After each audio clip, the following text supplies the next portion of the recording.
Michael Sarfelt, 37 years old, and I've been part of the business now for 20 years, and rank Blue Diamond.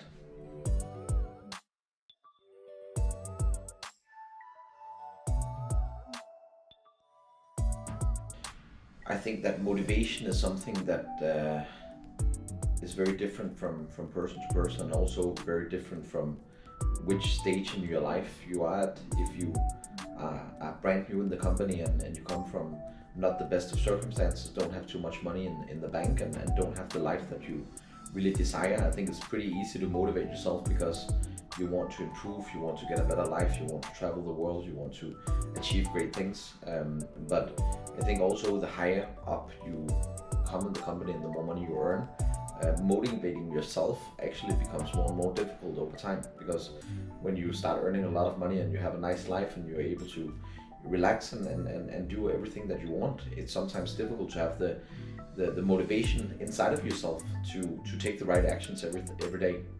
But that's why I think that motivation and inspiration is two different things. I think motivation is something that you get from other people that motivate you to take uh, actions and do hard work, while inspiration is something you wake up with every single day, where you know that you have a mission to accomplish, you have something that you want to achieve, you see a vision for the future that you're willing to make a effort and a sacrifice to achieve. So I don't think I'm necessarily motivated, but I'm definitely very inspired.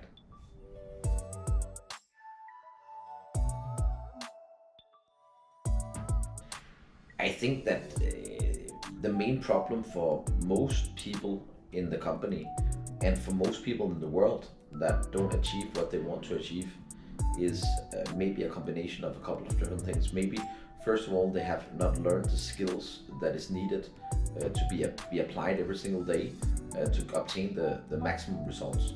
But I don't think that is the biggest challenge. I think the biggest challenge for people is consistency and follow up every single day, following up both yourself and your team to make sure that they take the action that they committed themselves to. So when I arrived in Barcelona, the first thing I did the first couple of days was I had a very long, lengthy conversation with the team members and the ranks in Barcelona about what it is they wanted from my visit over the next couple of weeks. Do they wanted me to come here to change the direction of their success? Did they want me to push them to the limit and above and beyond the limit, or did they want me just to come and say hi for a couple of weeks? And they had to understand that if they wanted great results over the next couple of weeks, it would also require great effort and consistency and persistency every single day.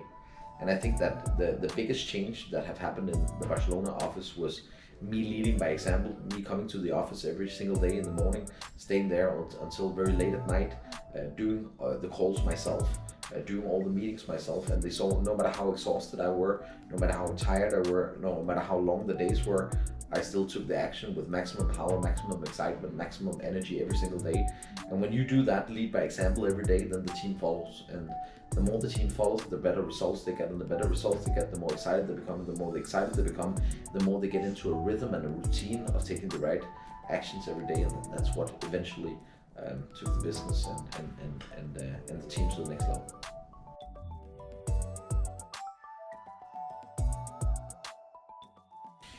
I think actually starting a new market is pretty simple. I mean, it starts with someone that you find that you feel is the right person, that is excited, that are willing to learn, that are obedient, that have self-discipline, that is willing to work hard, and then you start working with them. You start building the team step by step. They invite some people for some meetings. We start building the core team of 3, 5, 10 people that are really serious, that are willing to make the effort. Just like what we did in Lisbon over the last couple of months, where we have found a girl there called Joanna, amazing girl, and she was committed. She wanted to work hard, she wanted to change her life, she had dreams, she had goals, she had things she wanted to achieve, and she was willing to learn and obedient and willing to put it into action. And before she knew it, she started having the first couple of people going in Lisbon, and then it started growing into other provinces and cities all over Portugal. And right now she qualified bronze and she qualified silver, and now she have a team of 15, 20 professionals that's excited, that really want to learn and apply and do massive action. So I think that building a new market, it starts with finding that one person that have all the right characteristics, and then working with them, developing them, training them, teaching them every single day, whether it's in person or it's through Zoom or it's online, it doesn't really matter. But if you invest the time and the effort in training that person, then they grow and develop into their full potential.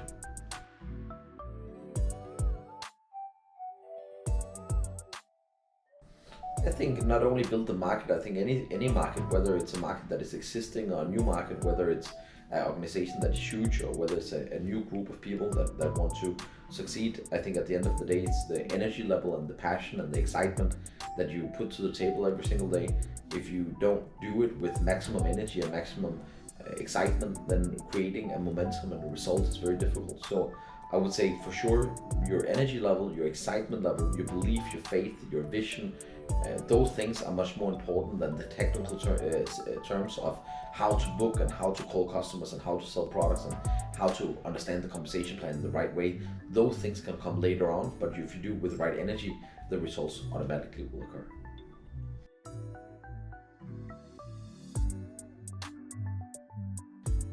Don't create one, just follow the one that exists already. I think the biggest mistake people do is they try to invent the wheel the second time, and it's not necessary, because if there is invented the wheel, then just use the wheel that is already invented. And we have business in 30 countries with hundreds of people that earn tens of thousands of dollars a month.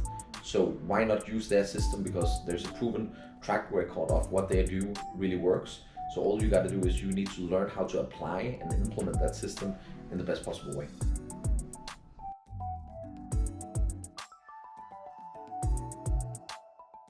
I told them they have done business for 4 years before I came, and they were at approximately 70,000-80,000 euros in revenue a month. And I told them within the next 6 months, I want to take it to 300,000, and within the next year, I want to take it to 500,000. And I want to create minimum a couple of rubies, 5 sapphires, 10 platinums, 30 to 25 gold, 50 to 60 silvers, and 100 to 150 bronze.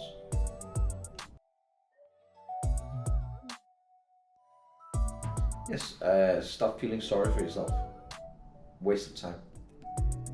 That's like the biggest problem and disease people have, is they spend half their life worrying, being concerned, complaining about everything that happens to them, all the circumstances in life, what the government do, what the government don't do, what the COVID situation have done to them, their job, their boss, their family, their wife, their husband, their situation, their economic situation, the challenges, the problems they occur. And they don't understand that anybody and everybody that live on planet Earth have to go through different things to succeed.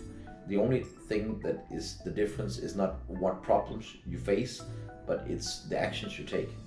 And most of us, we pray to God, we want to have strength. But then when obstacles occur that make us strong, then we complain to God, why do you give me so many problems? But God gave us problems to solve so we can be strong. That was what you asked for. And people, they say, I wish I had more patience. And then they have a team of people that do all the wrong actions, and they get impatient and frustrated. Why do my team not make the right actions? And then God say, because I give you this impatient team with all these problems so you can learn how to be patient. So like many times the things that we want to be better at, we have to go through things to be able to become better. But people, they want to be strong and patient and all these things without facing the problems and struggles that gives us those abilities. So I think instead of feeling sorry for yourself, you should be grateful and happy for the things that occur to you, and then solve them the best way possible, and do it with positive mindset and positive attitude every single day, consistently, and then great results will happen.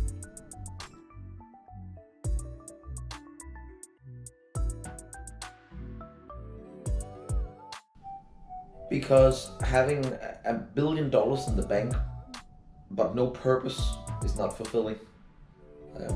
Having $1 billion in the bank and the best view in the world and the best sports car in the world and traveling on first class and eating caviar for breakfast is fun, but helping people achieve great things in life and pushing yourself and becoming better and becoming more and becoming more powerful and helping impact the world in a positive way is something that is more valuable than lifestyle, which is fulfillment in life, feeling that you have a purpose, that you have a passion, that you do something that is more important than just your own self-satisfaction of having a beautiful view. So I try to combine, I try to have a work-life balance. I took a vacation 3 days in Italy, 4 days in Italy with the most beautiful hotel, and we spent a lot of money on all the lifestyle things, and it was great.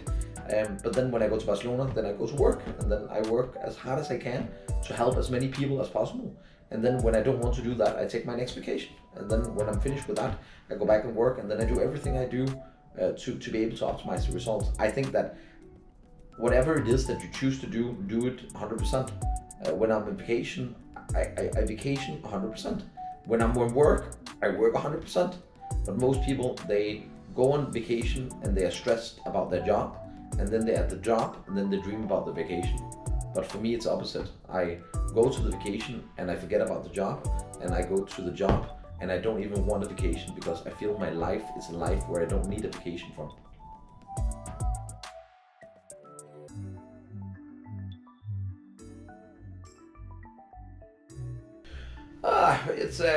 I don't know if it's Denmark Open. We registered, but it's not sure that we get in. But we certainly get into German Open, which is 2 weeks after. I mean, on the realistic side, it's probably difficult to compete against the best players in the world. We're gonna face top 32 pairs in the world, and obviously I'm an amateur that plays for fun. But I think mindset-wise, when I start something and I decide to compete, I compete to win.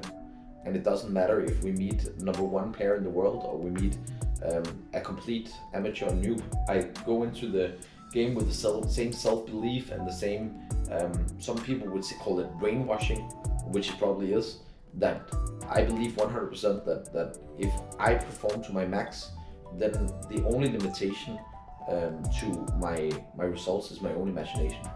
So I don't limit my imagination. I imagine that it's possible. I imagine I can win 1 point, and if I can win 1, why can't I win 2? And if I can win 2, where's the limitation? And I think the only limitation is your imagination. So I imagine, hope, dream, belief, and faith that we're gonna win the tournament. And that is the heart speaking and the soul speaking, and then the brain say you play against the best players in the world and you don't have a chance. But the more you are able to turn down the volume of your brain, and the more you're able to turn on the volume of your heart and soul, the better results and the better life you're gonna have.